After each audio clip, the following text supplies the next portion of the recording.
Welcome to the Fire Away Podcast. The podcast is the Fire Away Podcast. Oh yeah, here we go. Let's do it. Welcome back, Fireline, to the Fire Away Podcast, where we're here ready to fire away with anything and everything. Mark, how you doing today, buddy? I'm doing good, man. We are coming at you from the Leesburg office. Yes, we are newly renovated. Today's episode I'd like to bring up. This is super important for Fireline, super important for the owner, Anna. Something I've been a part of, you've been a part of. I've seen you out there. You've seen me out there for multiple years, 100%. Is the Baltimore Hunger Project. Today's episode is brought to us by Fireline participation in the Baltimore Hunger Project. It is coming November the 1st. 3 p.m. I'm pretty sure that a sign-up sheet has been sent out to the company. If you're willing and you're able to be a part of this, just show up, fill out the form. Let us know you'll be there, and we'll pack lunch bags for. It takes students. About an hour usually, and we're wrapped up, so it's not bad. But your participation helps for sure. Yeah, I know when we first started, I think the lady, and maybe I'm wrong, usually says that the number of bags that we do, I think is like close to 1,000, isn't it? That's a lot. Something like that, maybe more, maybe a little bit less. Right around there. Yeah. We're the record holder. Yeah. And I think I remember saying, I think it's been 3 or 4 years ago now we've been doing this. She's like, it usually roughly takes, 2.5 hours to pack all these bags. Well, Fireline, who Fireline is, we said, challenge accepted. And I think we're pretty sure we knocked that out in about an hour, like you said. About an hour, yeah. It's a great cause, too. So it's going to be helpful. So, yeah, Wednesday, November 1st, 3 p.m. Yeah, looking forward to it. I'm signed up again. Yeah, me too. And I usually have the shop always comes out to help. It's right there in the parking lot in front of the warehouse. So. Yeah, I think last year we did it in front of Building 1 just to stay out of the heat because it was hot last year. Hot, yeah, so we got to kind of stay in the shade. No, I don't know if it was in November. I can't. Hopefully, it's not hot November 1st, but I don't know if it was in November last year or not. I can't remember what time of year it was. I don't remember. I'm not sure either. But either way, definitely a good call. It's definitely something that Fireline enjoys doing. We love to do and will continue to do. So, if anybody out there, I know one of the things too that are very helpful to the listeners and your family members or young kids. We like to do the inspirational quotes. Yeah. So if you or your kids want to sit home one day and put some inspirational quote within that would go in packed into the bag for the participant, or I'm sorry, for the people who are getting the bags, by all means, fill them out. It could be anything from have a great day to you're special to keep moving forward, whatever and anything that you can think of that could be words of encouragement to anybody. Feel free to fill them out because they go a long way as well. Yep, absolutely. So what do you think? What do you think about the newly renovated Leesburg office? I tell you what, I like it. This is my second time here since it's been renovated. Looks very nice. We're coming to you live from the conference room upstairs. Yeah, the conference/training room. I love the shop downstairs. The shop's about doubled in size since what it was, so it makes things a lot easier to work in downstairs. It's a good new look, fresh new look. Got some fresh faces coming around. Yeah. Your guest today is a fresh face here. I don't think she's been here quite a year yet. She is. Yeah, she is. No, she's definitely a fresh face with Fireline in the Leesburg office. I would like to give a shout out to Bill Donahue and his construction team for the work they put in out here. They really did a nice job from where it was to where it is. If none of you have ever been in the Leesburg office, if ever you find yourself somewhere in the area, by all means, please stop in. Number one, just to check out what the new office looks like. And two, to say hello to your fellow Fireline employees who are here and let them know who you are. Yeah, it was a good crew. Good crew down here in Bill and them, right? They did a great job, and I'm sure that wasn't easy. But they knocked it out pretty quick, too. Yeah, no, absolutely. Looks good. This is a nice little area. Yeah, so who we're bringing in today is a dispatcher or a coordinator, system service coordinator. She's been here, I think you said, probably close to a year, maybe right around there. Does a great job. I know I heard nothing but good things coming from the field, coming from the supervisors, and anybody who has any dealings with her always has something positive to say about her. Yeah, so Makenzie Woodward, smiley, bubbly attitude. She always seems to be happy when I talk to her. I'm excited to hear some of the things she has to say. I'm not going to spoil anything. I want you to listen in. So I guess we can go on and bring Makenzie in. Fred's going to talk to Makenzie a little bit. All right, let's bring her in.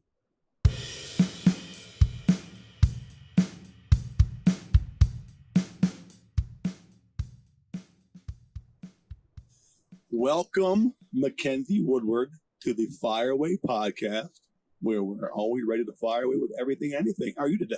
I'm good. How are you? I'm doing very well. You have that lovely smile that you always have every time I see you, and that smile shines through the telephone too every time I talk to you. How do you manage to keep that smile and keep that smile in your voice?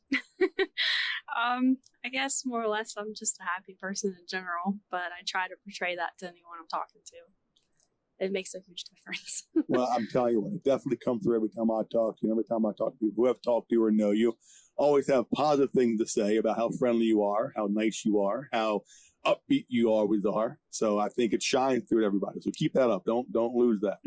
That's a tough thing to have. I'll try not to lose it. Yeah. So Mackenzie's relatively new to Fireline, correct? So you've been here how long now? Since the end of January. End of January. So it'll be 1 year at the end of this coming up January. So you haven't even been there a full year yet. Yep. All right. So what do you do here at Fireline?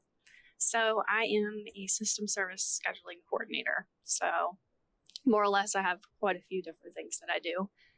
Some days I feel like a therapist. Other days I feel like a scheduler. It just depends on the day. But I don't mind it. My techs are great. So basically, I just take all of the tickets that I'm given. I schedule them on my technicians. I take the time frames, take what they're doing, and fit it in. That's pretty much it. And then I talk to people on the phone if they have troubles or something wrong with their systems. Okay. We dispatch it out from there. So customer calls, technician calls, peer calls, whatever the case may be, kind of handle them all. Yep. And help and guide and push and slide and put people where they need to go. Yep. Okay. So now have you had an experience in this type of field or training since before coming to Fireline? No, not with the scheduling part. No. As far as like dispatching goes, yes, I have quite a few years under my belt with dispatching. Okay. Like what type of dispatching have you been able to do or have you done in the past? So I did 911 dispatching. Oh, I did. 911. Yeah, about 5 years of it, Jefferson County, West Virginia. Jefferson County, West Virginia. Yeah. All right. So a bit of a hillbilly girl, maybe. I get told that I sound like I'm a country girl on the phone by my texts all the time. Yeah. So how was it being a 911 operator? It's definitely not for the weak-hearted. It's something that you have to be a special person to be able to handle that. It's something you have to be able to separate yourself, still continue to do your job no matter what. It's a very stressful, high-stress job. It's very fast-paced. You don't get a whole lot of downtime. It's just constant go, go, go. And it was a combination of EMS, fire, police, and then actual call taking just for random things people wanted to call in. We had quite a few different sections of agencies. So all the police departments were all under us. So it was city, county, and state. We dealt with all of them. So it was a lot. So it kind of sounded like anything going down in Jefferson County that needed a 911 call. Yep. You were on it. Yes. And I had it twofold because I worked for the county times two. So I was full-time at dispatch and I was part-time as an EMT firefighter with Jefferson. So I knew everybody I was talking to on the radio already. So it made it very interesting for me because I was basically talking to my friends all day long, every day.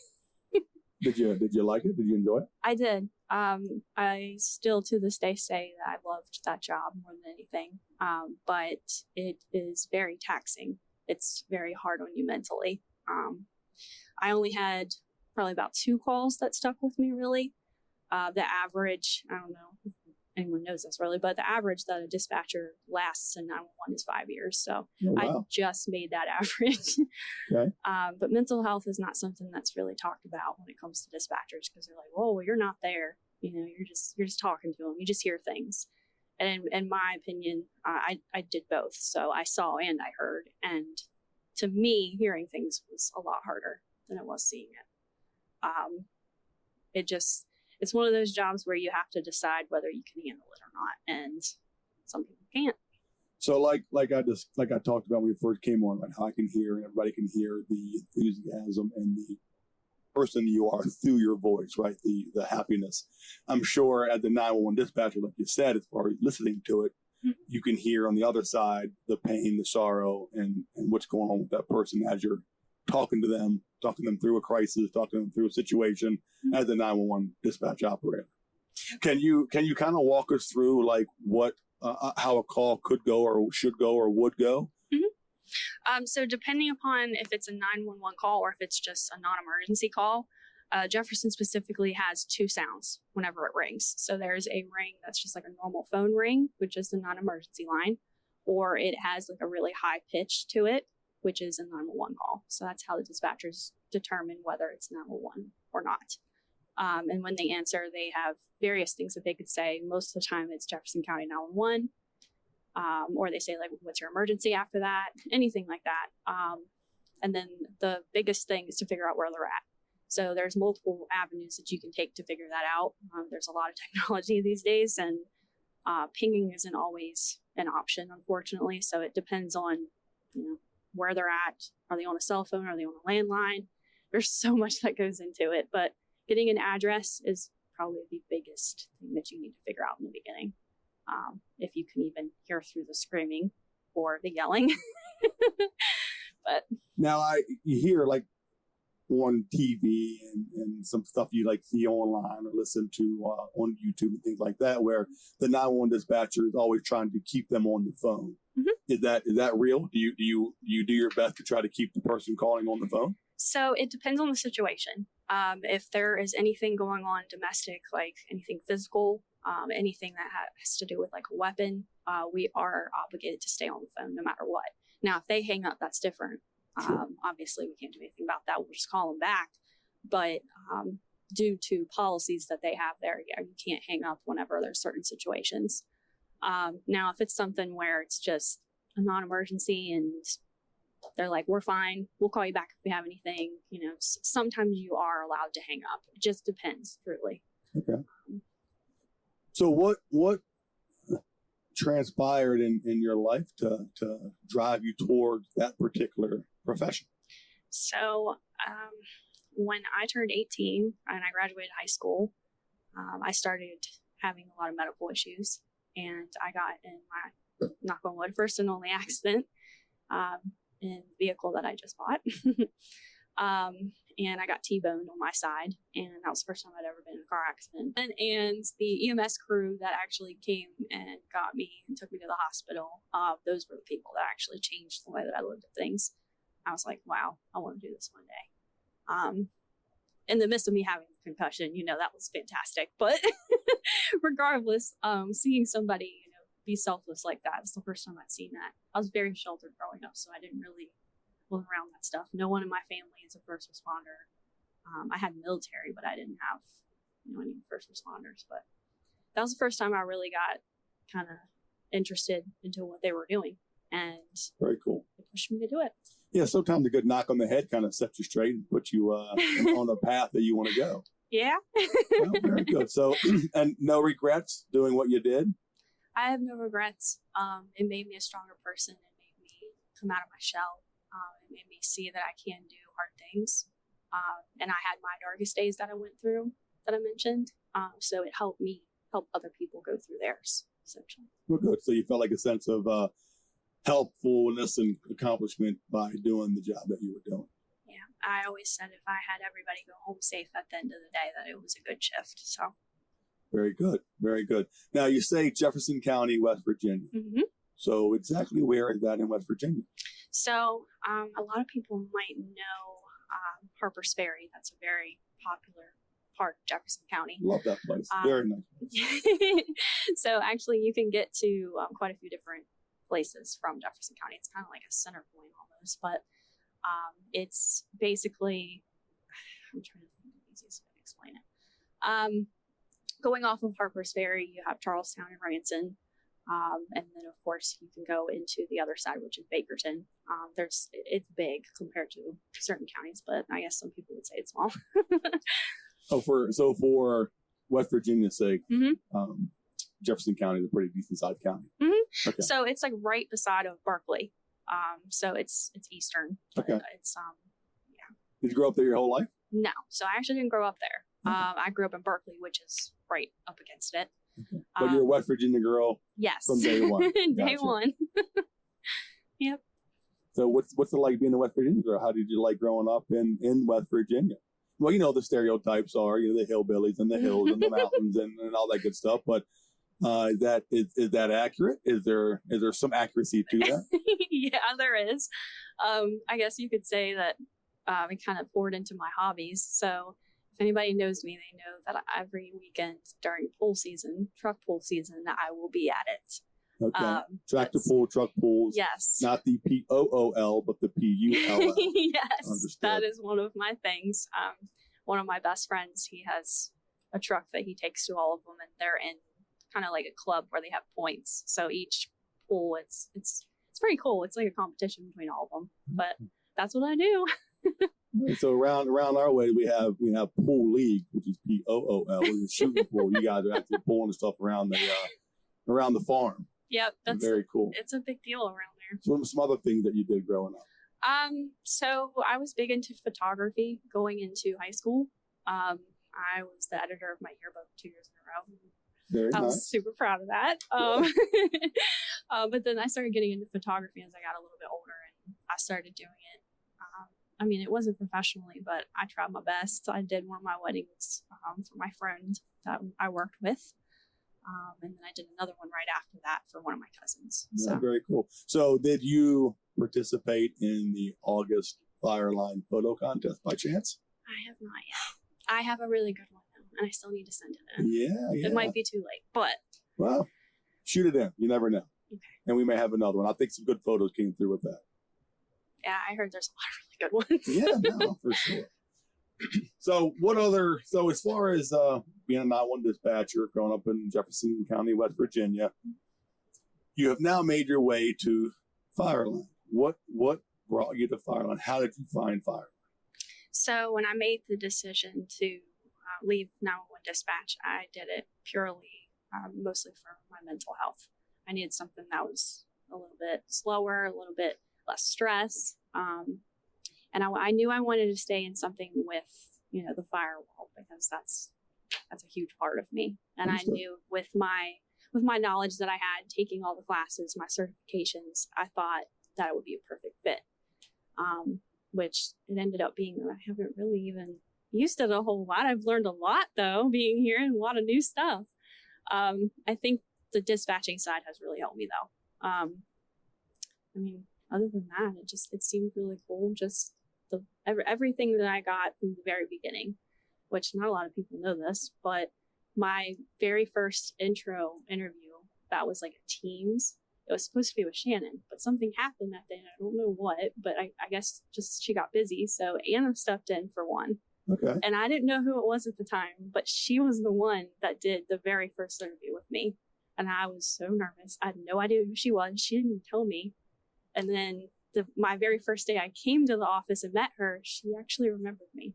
So that made a really, really big impact on me, to know that your boss remembered out of all those people. Yeah, no, Anna's a special person, and the way she takes and makes sure that she puts name to faces and understands who she's talking to, remembers them. So no, there's a lot of good that comes out of that for sure. Mm-hmm. So interview with Anna, came back for the second interview, and now you're here. I'm here. And are you liking it? I love it. Good. It is truly a family-oriented company. We pour back into our own, and I love that about Fireline. It's anything and everything that you would need. It's just ask somebody. It's just literally a conversation away from you if you need anything. And I have never had so many people be so nice. It's just, I don't know if it's just like the mentality that everyone has, that we just take care of each other. I don't know what it is, but I like it because I've never had it. So coming from the 911 operating, what is a passion, obviously, that you enjoyed doing and really means a lot to you, and kind of transitioning over to a different type of a world. It is pretty neat, the differences between the firefighting world and the fire protection world. People think a lot of it's one and the same, when it's kind of not. They are two different worlds, right? We're trying to accomplish the same goals, but in different ways. Yep. So being able to come from a 911 dispatcher, and again, like we talked about it being, a passion like it is to you, and coming over to Fireline, you feel like that was a good decision to make? I think it was probably the best decision that I could have made for myself. It took a lot for me to make that decision, but I wouldn't have it any other way. And like I said, I knew going into this immediately that this is what I was supposed to do. I found peace and happiness immediately when I started. It was just constant. And every single day I have something else that reminds me, you're supposed to be doing this job.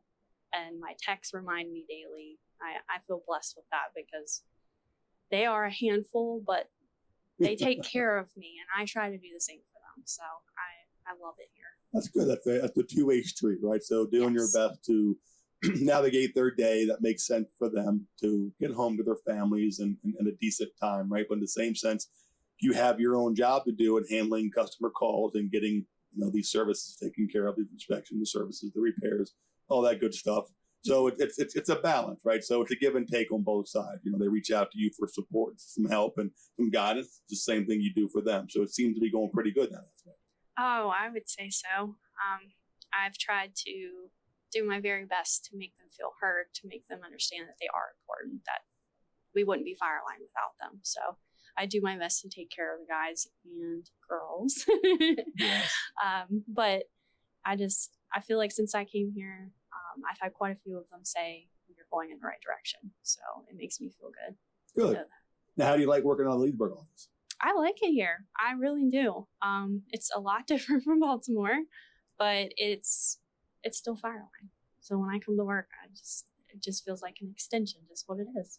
So when you started, the renovation hadn't quite happened yet, correct? No. So what do you think? We kind of opened up the show, Mark and I did, about talking about Leesburg and where we're coming from today, live from Leesburg, the Fire Away podcast, where you can always fire away with anything and everything. Tell us what you think about the renovations of the Leesburg office from when you first got here to now. It is a complete 180. It is totally different from when I first came. I mean, I think I even took pictures in the beginning just to show, people when I went to Baltimore, because the other coordinators were asking me, what does it look like? But I think it's great. I think it looks wonderful compared to how it used to look. I mean, it was an old building, so, there's a lot of renovations that need to be done. And I think that team did a wonderful job. I think it's great. Good. I think they did a really good job, too. So being up here, there's not a whole lot of people within this office. Do you ever find yourself getting bored or lonely, or there's enough in and out interaction that kind of keeps you stimulated throughout the course of the day? So the days that I'm here, it's kind of hit or miss. So my schedule most of the time is Monday, Wednesday, Friday in the office and home Tuesday, Thursday, which works out. But Mondays, Joey, one of our supervisors, Joey Hipkins, he's usually in on Mondays. If he's not, he's obviously on a site, but I usually have him in here with me on Mondays, which is nice. Okay. And then every so often, one of my techs has to come get material or has to pick up a ladder or something. They'll come in and say, hey. So nice. It's just enough to where it's not distracting. Good. Good. So you're able to kind of do your job. I see you got a big, huge map in your office there, right beside your desk. Big, huge map with everybody's whereabouts, where they live. Yes. Posted on that map. Do you find that helpful? I am very proud of that map. And anybody that has talked to me here at Fireline knows me by that. I am proud to say that I try my best, very best, to make sure at the end of the day the techs are closer to home. It makes a huge difference in morale, in my opinion. They deal with so much day to day. They at least deserve, to be a little bit closer to home at the end of the day, But I do my best just for that little bit, just to make them feel a little bit better about being here, because they deal with a lot. Yeah, absolutely. They deal with a whole lot. And starting them off during the course or in the beginning in the morning doesn't kind of really matter too much. You put them where they got to go, but you always do your best to try to get them working back towards home. Yeah, and it makes sense to send certain texts to certain places. So for me, being a visual learner and a kinesthetic learner, I have to be able to touch it and see it to understand. So for me, when I did that in the beginning, it made a huge difference. So how have you been able to navigate the different skill sets of the technician based on the calls that are coming in and then the location where they are? How do you navigate through that as well to make sure that you're still trying to achieve the goal of getting them back towards their home base? So I actually kind of compare it to being a 911 dispatch with police and fire and EMS, like making that decision quickly in my head of who do I need to send where. So having a specific skill set, figuring out what the customer needs, what needs fixed, is it a repair, is it a service call, is it an inspection, remembering who can do what. That was a huge part of learning in the very beginning. That was a learning curve for me. So once I got down what people did, and once I realized, okay, this is where they're at, this is where they normally go, it helped drastically when figuring out stuff. It's more or less remembering everything. Now, how did you go about learning those different skill sets? Did you have conversations with them? We have some paraphernalia out. I think we have some different technicians on there as far as what they can do or can't do. Mm-hmm. But with the turnover of tech so much lately, well, I see not so much turnover, but the addition of a lot of tech coming in. How have you been able to kind of keep that managed? So I have a list of all of the techs, like an actual printed list, and I have on that what they do. That's also like the city that they live in next to it, but that's what I use to make my map. So essentially I go back and forth between the sections of where they're supposed to be. We also have a zone chart that we use too, but I more or less just use my map. But basically just talking to the technicians so much that knowing which ones can do what. For example, Lauren, he is my go-to guy. If I need anything with copper, I call that man immediately because I know that's his skill set. He has that. Notifier tools, that's something I didn't even know that existed until I came to Fireline. I have a list of guys that I have to call for that too. It's just knowing, the differences. And it takes time because you have to go through these experiences and situations to learn who can do what, like the little things. But yeah, and I have a bunch of different sites that are tech specific. So that also is a bit of a challenge. Sure. I only have 4 sprinkler techs in Virginia right now. So I'm working off that for Virginia and DC. So it has been quite the challenge lately, but I like challenges. So good. So it sounds like so far, remember when I've talked to you, you were handling the challenge and doing well with them. I'm trying my best. So it also sounds like you like to take the time to kind of get to know your technicians a little more than just what their skill sets are, how they pick, what kind of makes them happy. Mm-hmm. And knowing that you have that back and forth rapport with them, which kind of helps when you are in a time of need and you're in a time of crunch and you've got to ask one of them to do something that you hate asking them to do because it's way out of the way or it's late in the day. Yeah. How does that work out for you? Oh my, it is a huge give and take. Again, I have to say I feel blessed because I have had so many techs come to me and say yes every single time. It's always either, let me go do this first, let me pick this up first. Even if it isn't a direct yes, it's we'll figure it out, or we'll get this person, or we'll do this. It's always solutions. It's never a no. So I'm thankful for that because I thought that I would have pushed back in the beginning, but truly building that rapport with them, it's just made my life so easy. It's truly, I come to work and I enjoy it. I have daily check-ins with my technicians. Very nice. I appreciate it. Very nice. Well, and I know they all appreciate you as well as Fireline and the work that you do. Thank you so much for all that you do to help keep the Leesburg office and the technician that you deal with happy and pushing forward. We do have a question that we like to ask every guest who attends. The Makenzie today, I know it's been end of January. The Makenzie today, what would the Makenzie of today tell the Makenzie of January coming in from last year? What advice would you give her about Fireline and about what's about to happen?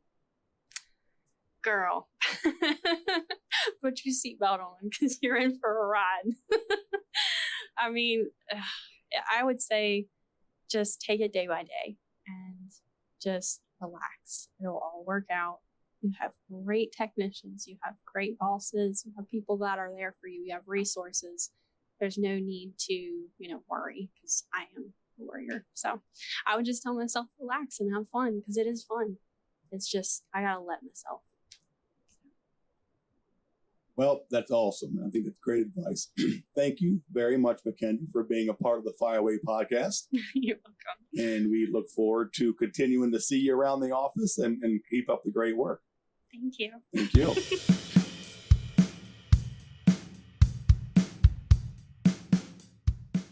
All right, well, that wraps up another episode of Fireaway Podcast. I would love to say thank you to our guest, Makenzie Woodward, today. She did a fantastic job. Yeah. Loved hearing about everything she had to say.